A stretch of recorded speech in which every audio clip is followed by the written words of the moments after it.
방금 우리가 함께 봉독한 말씀은 예수님께서 십자가에 못 박히기 바로 전날, 그러니까 목요일이죠. 목요일에 있었던 일들을 우리가 방금 살펴보았습니다. 이 목요일은 요한복음 13장부터 시작합니다. 그리고 18장 11절에서 끝납니다. 그러니까 요한복음 18장 12절부터는 십자가에 돌아가신 날 금요일로 접어듭니다. 목요일이 시작되었던 요한복음 13장은 예수님이 제자들의 발을 씻을 때입니다. 그리고 18장 11절은 가룟 유다가 군졸들과 대제사장의 권속들을 데리고 예수님을 배반하고 예수님을 잡으러 왔을 때 제자들이 다 도망갑니다. 그리고 베드로가 제사장의 종 말고의 오른쪽 귀를 잘라버리자 예수님이 다시 붙여주신 바로 그때까지가 목요일의 내용입니다. 일단 이 목요일의 일정을 다시 한번 우리들이 오래됐으니까 쑥 한번 살펴보고 복습하고 오늘 본문을 살펴보도록 하겠습니다. 이 예수님이 십자가에 못 박혀 바로 죽기 전날 목요일은 요한복음 13장에서 시작하는데 요한복음 13장은 예수님이 제자들을 발을 씻겨주는 내용이 소개됩니다. 이 마태복음이나 마가복음이나 누가복음 다른 공간서를 보면 최후의 만찬이 끝나고 예수님이 제자들의 발을 씻어주는 장면을 소개하고 있습니다. 근데 이 요한복음에서는 최후의 그 만찬을 생략하고 있죠. 그냥 발 씻은 내용이 나오지도. 그 당시 이 이스라엘 유다는 로마의 식민지였습니다. 그리고 이 로마에는 노예 제도가 있을 때였습니다. 그래서 이 발을 씻는 일은 종들이나 하는 일이죠. 그런데 예수님이 친히 종이 되어서 제자들의 종이 되어서 마치 종이 주인의 발을 씻는 것처럼 제자들의 발을 씻어 주셨습니다. 예수님께서 제자들의 발을 씻어 주시는 의미는 예수님 자신이 이제 다음 날 십자가를 질 것인데 그 십자가도 제자들을 위해서 제자들 대신 죄의 종이 되어서 제자들의 더러운 죄를 씻어서 깨끗하게 해줄 그런 사건이라고 하는 것을 암시하는 계시적 행위였습니다. 그리고 나서는 이제 가룟 유다의 배신을 말하고 베드로가 닭이 울기 전에 3번이나 자신을 부인할 것도 예언하십니다. 그리고 그때는 너희가 모두 나를 두고 도망갈 것이다 하는 말씀도 오십니다. 그리고 자신도 제자들 곁을 떠날 것이라고 말씀을 하십니다. 그것이 요한복음 13장의 내용입니다. 요한복음 14장에 들어서서는 믿을 수 없는 배신과 믿을 수 없는 부인과 이별을 통고받은 이 제자들의 마음에 근심이 쌓이게 되었습니다. 영원토록 주님과 함께 있을 줄로 알았는데 청천벽력 같은 소리를 듣게 된 겁니다. 근심이 쌓여 있는 제자들을 향하여 예수님이 영원한 아버지의 집을 약속합니다. 그리고 자신은 길이요 진리요 생명이라고 계시하십니다. 뿐만 아니라 자기 자신은 아버지 안에 있고 또 아버지가 자신 안에 있는 것처럼 우리 안에 오시겠다고 신비한 연합을 약속하고 위로하는 내용이 바로 14장에 소개되어 있습니다. 그리고 15장에서는 우리가 잘 아는 대로 포도나무 비유를 말씀하고 있지요.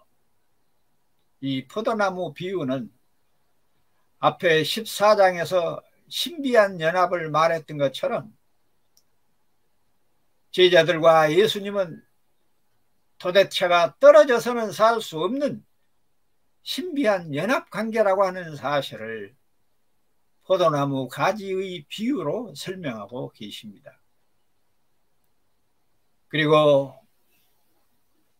다음날 자신이 십자가를 지시는 이유와 목적도 신비한 연합을 이루기 위함이라고 하는 사실을 그렇게 포도나무 비유로 계시하고 있는 것입니다.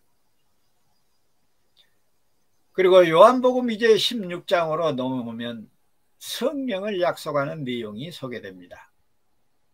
성령을 약속하면서 자신이 비록 십자가를 지신 후에는 부활과 승천을 통해서 이 땅에서는 볼 수 없어도 성령으로 다시 오실 그 사실을 약속하면서 그때는 제자들이 자기 이름으로 기도하게 될 것이라고 요한복음 16장 23절과 24절에서 기도에 관한 약속의 말씀을 하십니다.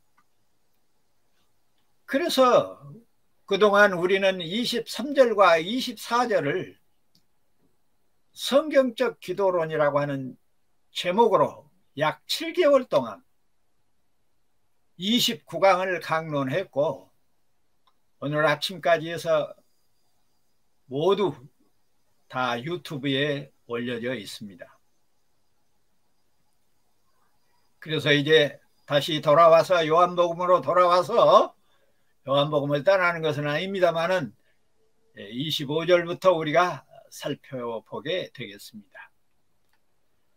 본문 여기 16장 25절부터 33절까지는 다락방 강론의 마지막 부분이기도 합니다.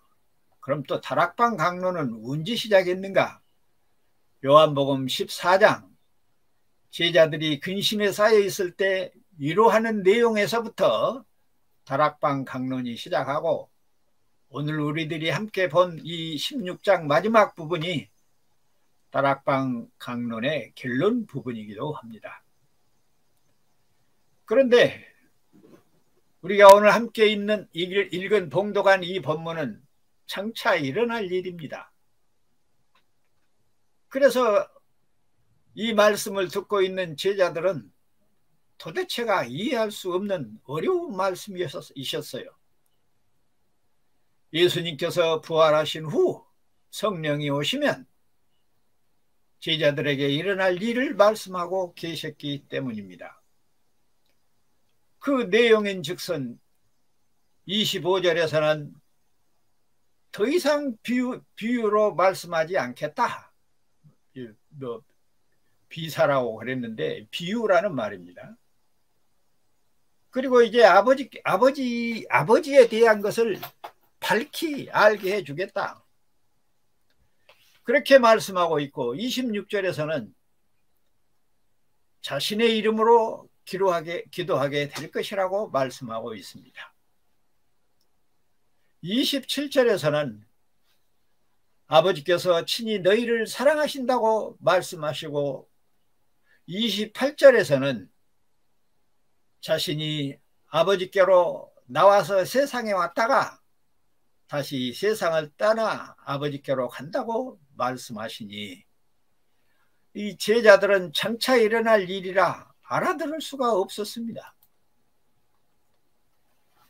29절과 30절을 보니 무슨 말씀을 하시는지 잘 모르겠지만 그래도 제자들은 주께서 하나님께로부터 오셨다고 하고 또 하나님께로 가신다고 하니 믿습니다.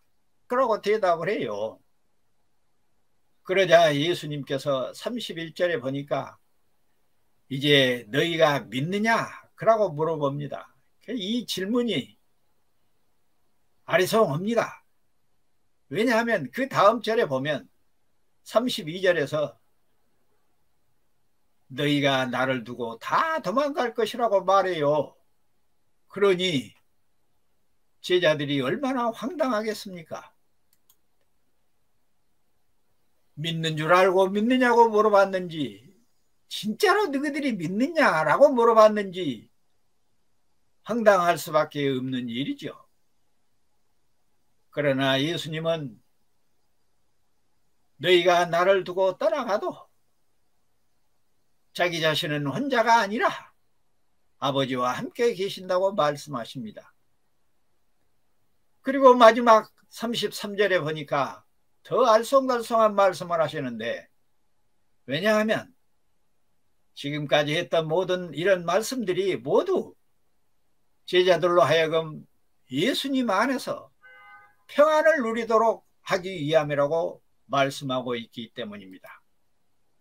겉으로 표현된 내용들은 불안하고 황당하고 알쏭달쏭한 말씀을 하시면서도 결론은 자기 안에서 평안을 누리게 하기 위해 그런 이야기를 하셨다는 것입니다. 그리고 마지막 말씀으로 오늘 우리가 제목으로 정했는데, 세상에서 너희가 환난을 당하나 담대하라. 왜냐하면 내가 세상을 이기었노라. 이렇게 말씀하시고, 17장에 보니까 하늘을 우러러 바라보시고 자기의 때를 기다리고 있는 것을 우리가 볼 수 있습니다. 대충 제가 오늘 우리들이 함께 봉독한 본문의 내용을 줄거리를 소개를 했습니다. 그럼 이제 본격적으로 25절부터 본문을 직역을 하고 또 해석하는 순서를 가질 것인데, 오늘 우리가 25절만 할 수 있을지 26절로 넘어갈 수 있을지 시간 봐서 하기로 하고, 우선 이 요한복음 16장 25절 이 말씀을 직역하도록 하겠습니다. 그래서 여러분들이 필기 준비를 했으면 혹시 좋겠고, 원어를 제가 좀 보겠습니다. 타우타 엔 파로이미마스 파로이미아스 레라 레카 휘민. 직역하면 내가 너희에게 이것들을 비유들로 말했다, 이런 말씀입니다. 다시 불러드립니다. 요한복음 16장 25절 첫 소절입니다. 내가 너희에게 이것들을 비유로 말했다. 두 번째 소절을 보겠습니다. 에르케타이 호라 호테 우케티 엔 파로이미아스 라레소 휘민이라고 되어 있습니다. 이 부분을 직역을 합니다. 더 이상 너희에게 비유들로 말하지 않을 때의 시간이 오고 있다. 다시 천천히 부릅니다. 더 이상 너희에게 비유들로 말하지 않을 때의 시간이 오고 있다. 마지막 소절 봅니다. 알라 팔레시아 페리 투 파트로스 파랑겔로 휘민 이렇게 되어 있습니다. 화상 예배를 드리니까 원문을 직접 칠판에다 쓰면서 여러분에게 소개했던 시절이 생각나서 조금 아쉽기는 합니다만은 이 마지막 소절을 직역을 하면 그러면 그 아버지에 관하여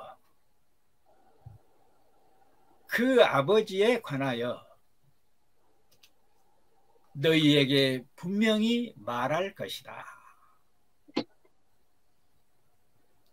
그러면 그 아버지에 관하여 너희에게 분명히 말할 것이다.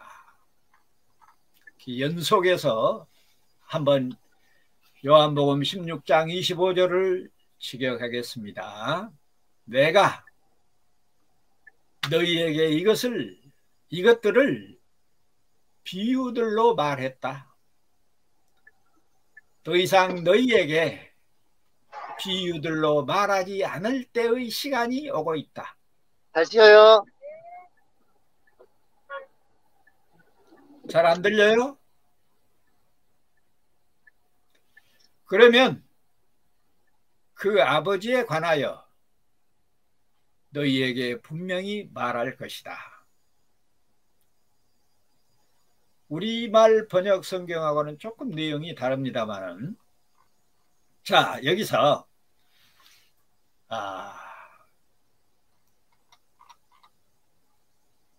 이것들을 비유들로 말했다라고 하는데 이것들이 무엇인가 하는 내용입니다. 간단하지요?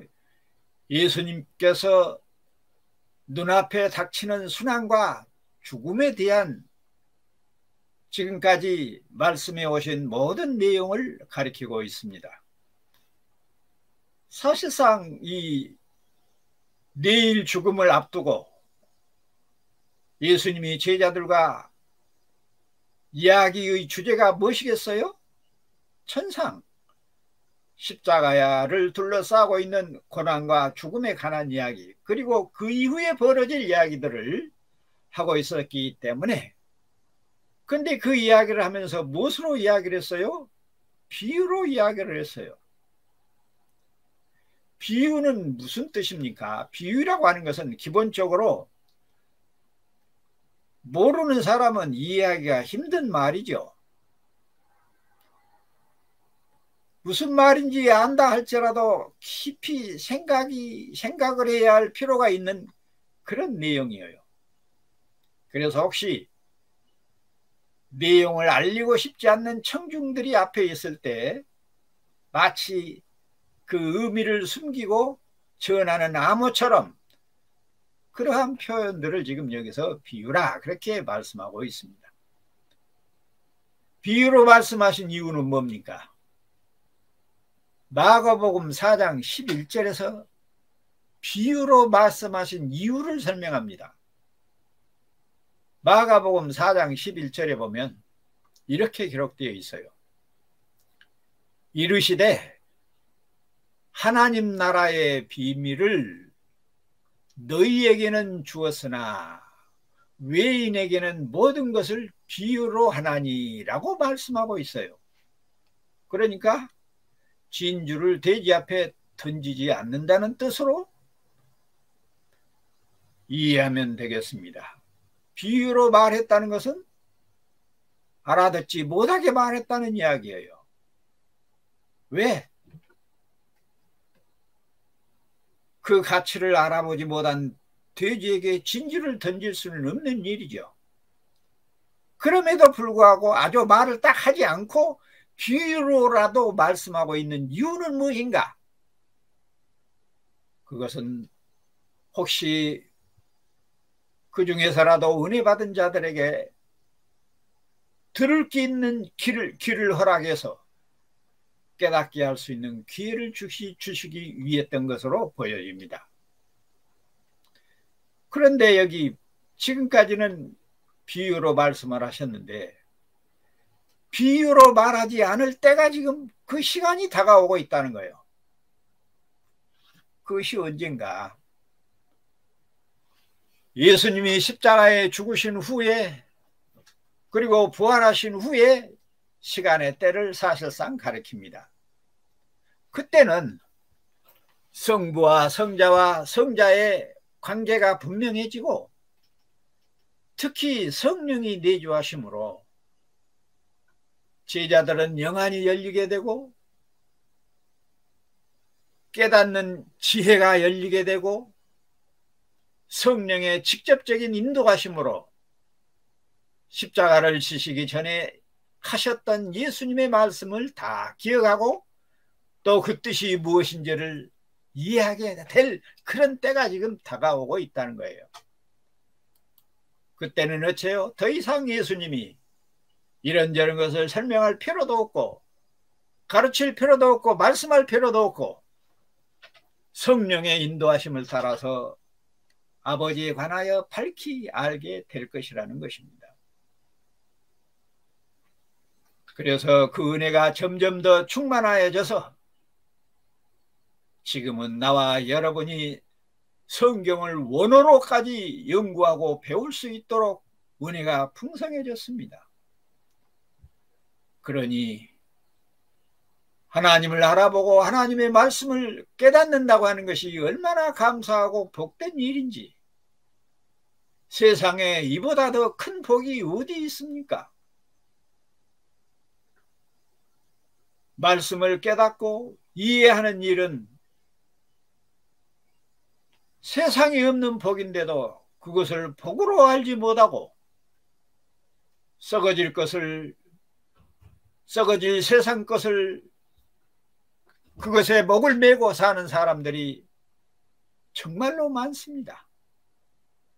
하루속히 우리 한국 교회와 온 세상의 교회들이 이 은혜를 하루속히 회복해서 이 땅에서 하나님의 나라가 이루어져서 마음 백성들이 하나님의 말씀을 즐기고 기뻐하며 성령의 인도하심을 따라 순종하고 살 수 있는 그런 날이 오기를 진심으로 바라고 또 진심으로 바라는 것입니다.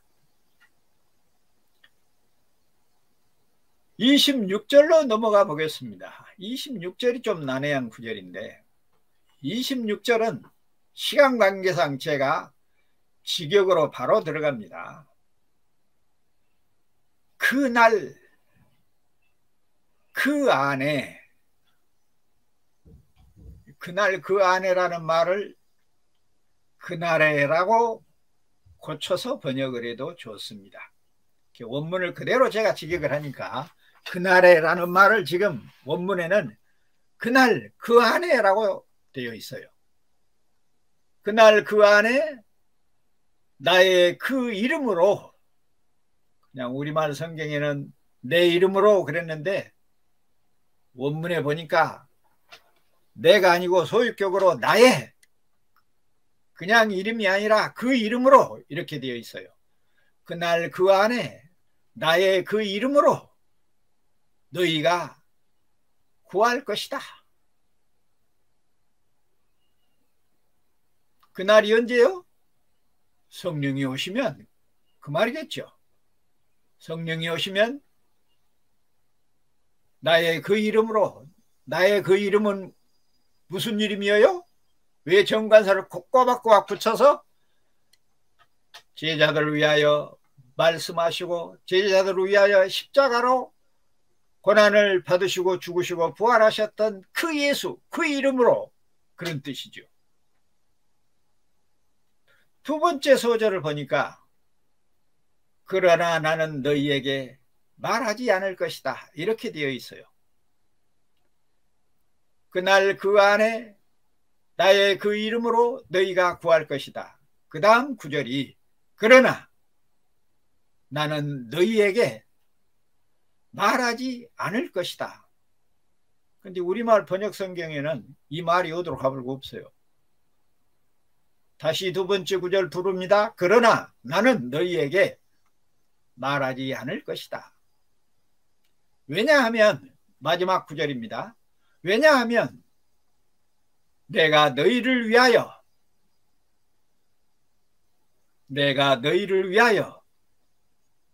그 아버지를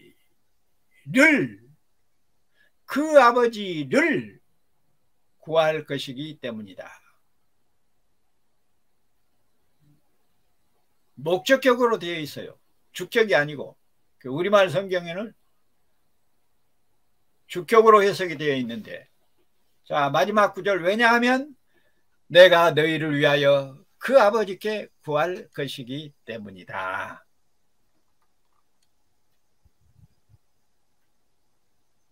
여기서 분명히 해야 할 것은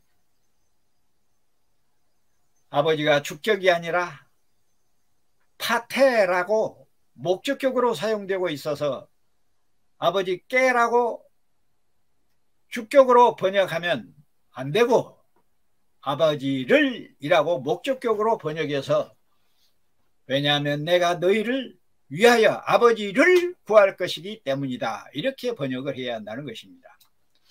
그런데 우리말 번역 성경에는 내가 너희를 위하여 아버지께 구하겠으니 이렇게 되어 있어요.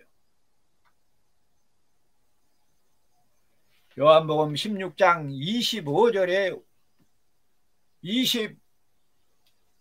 26절의 원문을 처음부터 다시 보면 세 구절로 나누어서 볼 수가 있습니다. 첫째 구절은 그날 그 안에, 그날에 나의 그 이름으로 너희가 구할 것이다 라고 되어 있어요.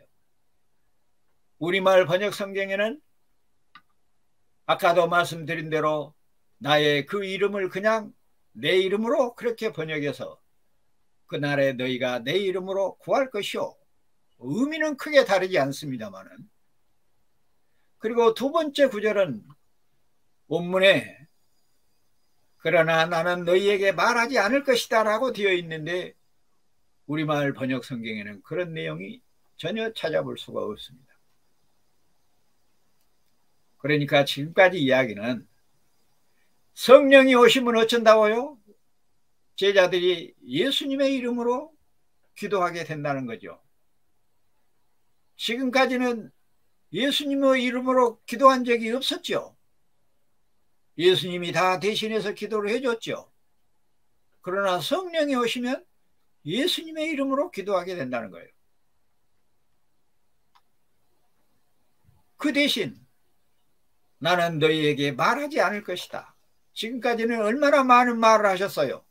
비유로도 말씀하시고 그래서 알아먹을 수 없는 많은 말들을 했지만은 성령이 오시면 더 이상 말하지 않을 것이다. 왜? 지혜의 영, 지식의 영, 성령이 오시면 제자들이 영안이 열려서 하나님의 말씀을 깨닫게 되고 하나님의 뜻을 알게 되고, 그래서 하나님이 어떤 분인지를 더 밝히 알게 되고, 예수님이 사람의 몸을 입고 오셔서 했던 말씀들을 다 이해하게 된다는 그런 내용이죠. 왜 그래요? 마지막 소절에 그 이유가 왜냐하면 내가 너희를 위하여 그 아버지를 구할 것이기 때문이다 라고 되어 있어요. 참 어려운 말이에요. 그런데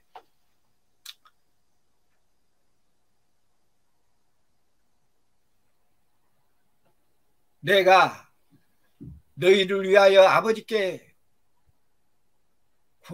구하겠다는 말이 아니니라고 우리말 성경에는 번역되어 있어요. 분명히 우리말에는 어째요? 너희를 위하여 그 아버지를 구할 것이라고 말했는데 우리말 성경에는 너희를 위하여 아버지께 구하겠다는 말이 아니라고 말하므로 어쩐다는 이야기예요. 더 이상 기도해 주지 않겠다는 이야기 아니에요. 그러죠?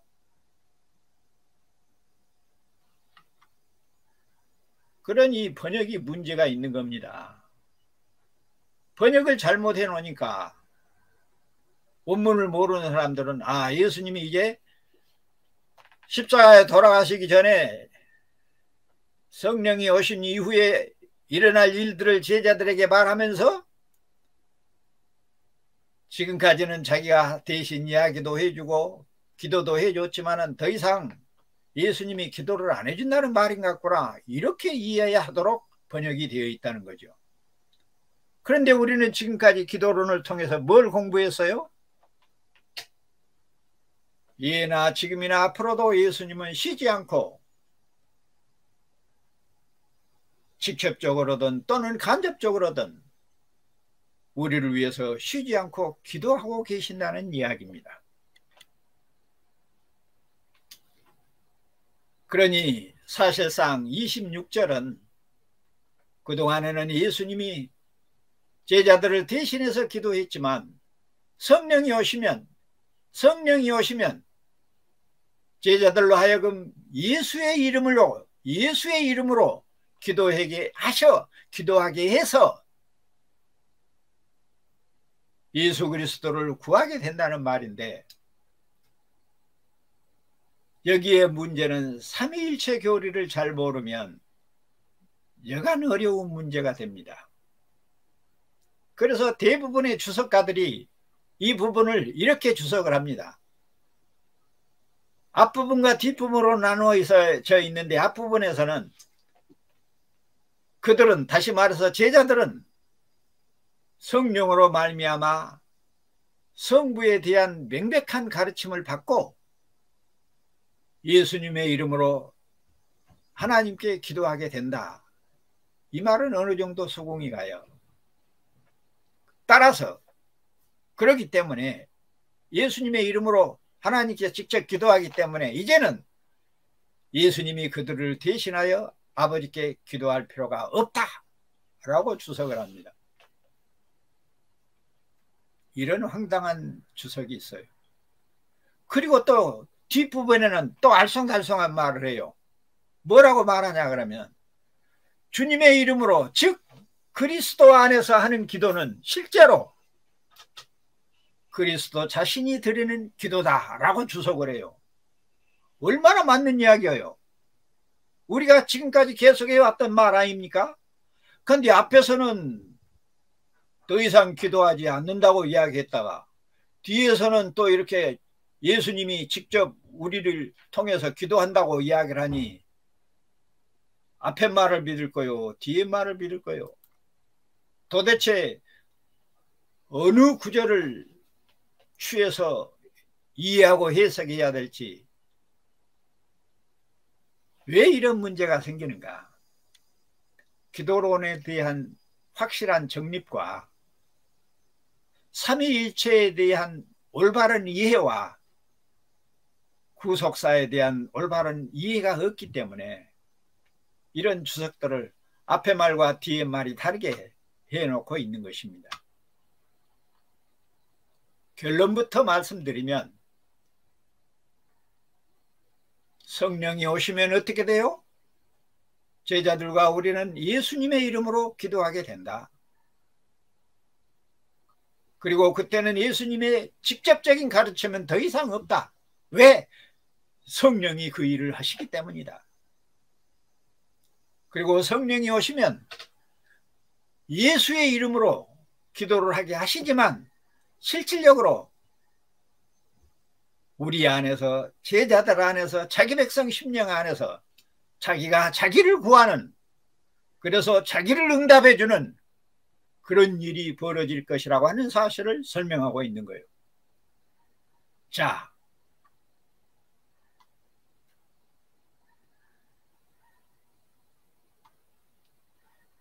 오늘 우리들이 이 본문이 참 어렵습니다. 그러나 이 문제는 성부와 성자와 성령이 한 분 하나님이라고 하는 사실, 삼위일체라고 하는 이해가 굉장히 중요합니다. 아버지를 구한다는 말은, 그러니까 아버지와 아들은 둘이어야 하나요? 하나예요. 아버지를 구한다는 말은 자기를 구한다는 이야기고, 아버지가 대답해 준다는 말은 자기가 대답한다는 말이고, 아버지가 보혜사 성령을 보낸다는 말은 자기가 보혜사 성령을 보낸다는 말이고, 그 보혜사는 다른 분이 아니고 또 자기라는 이야기예요. 그러니까 오직 우리는 누구만 기억하면 돼요? 예수님이 하나님이라. 그러면 왜 한 분 하나님을 어쩔 때는 아버지라겠다, 어쩔 때는 아들이라겠다, 어쩔 때는 성령이라고 하는 거. 그분이 너무 크고 광대해서, 하시는 일이 또 크고 광대해서 사람들의 한정된 이성과 지성으로는 다 이해할 수 없으니 하나님의 사역을 이해시키고 하나님의 사역을 소개하기 위한 유일한 방법으로 하나님은 아버지로 계시면서도 아들의 이름으로 이 땅에 오셨고, 아들의 이름으로 이 땅에 오셨으면서도 아버지가 하신 일을 친히 다 하셨고, 그리고 결국은 아버지께로 가셨고, 다시 아버지께서 성령의 이름으로 오신 것을 보면 성부와 성자와 성령은 몇 분이라? 한 분 하나님일 뿐이에요. 그러니 이 부분이 잘못 이해되니까 아버지 따로 말하려고 하고 아들 따로 말하려고 하고 성령 따로 말하려고 하니까 어려운 거예요. 그리고 구속사, 역사 안에서 진행되어 나가는 하나님의 구속의 역사를 이해하기 위해서는 아버지의 이름으로 창조하시고 아들의 이름으로 구속하시고 영의 이름으로 구속을 적용하는 그런 내용들을 우리들이 간파하지 못하고 있으면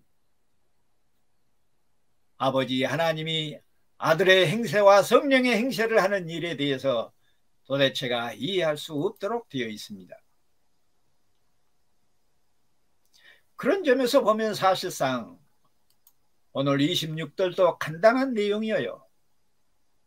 지금까지는 어째요? 예수님이 제자들을 대신해서 기도했어요. 그리고 직접 가르쳤어요. 그러나 그때가 되면, 언제 성령이 오시게 되면 더 이상 예수님이 직접 기도하지 않고 누가 직접 기도해요? 자기 백성이, 제자들이 직접 기도하는데 어떻게 해요? 자기 이름으로 해요. 예수의 이름으로 기도하도록 하셔요.